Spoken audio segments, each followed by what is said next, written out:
السلام علیکم مفتی صاحب. رضاعت په څومره پی څکلو سره ثابتېږي؟ رضاعت معنا یو ماشوم د بلې ښځې پی وڅکي، څه معنی پوهېږي؟ نو دا په څومره پی څکلو سره ثابتېږي؟ دا مسله چې کومه ده نو دا لږه اختلافي مسله ده. د ائمه کرامو په دې کې په خپل منځ کې اختلافات دي، خو دا ده چې موږ هغه مفتابهي مسله به وایو. مفتابهي مسله دا ده چې یاره یو ماشوم د یوې ښځې پی وڅکل، په خوله باندې یا په پوزه باندې دې ته لاړل، د دې معدې ته ورسېدل. ټیک شوله که نه؟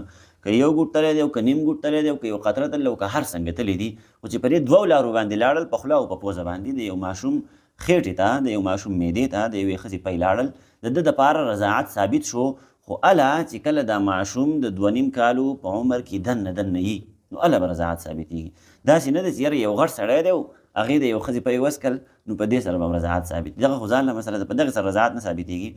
خو رضاعت دغه حکم لري چې یو ماشوم د یوې ښځې پی وڅکل، که یو ګوټ دی که نیم ګوټ دی که یو قطره ده که یو څاڅکی دی که هر څونه دی، په دغه دوو لارو باندې د ماشوم خېټې ته دغه پی لاړل، نو په دې سره رضاعت ثابت شو. ګورئ دا مسله صحیح زده کوئ. او په دې مسلو کې نن سبا ډېره زیاته کوتاهي هم کېږي د عوامو نه.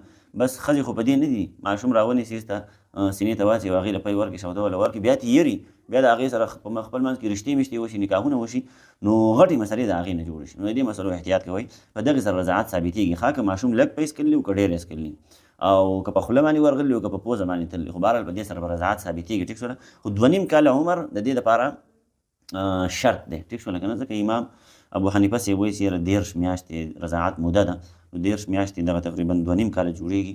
نور بیا د ائمه کرامو پکې خپل اقوال دي، خو به هر حال د احنافو په دغې باندې چونکې عمل دی او په دغې باندې فتوه ده، نو د رضاعت دپاره دغه حکم دی. ښه، په دغې باندې ثابتېږي که لږ پی یې وڅکل او که ډېر یې وڅکل، په دغه دوو لارو باندې د رضاعت په موده کې دننه نو رضاعت به ثابت شي.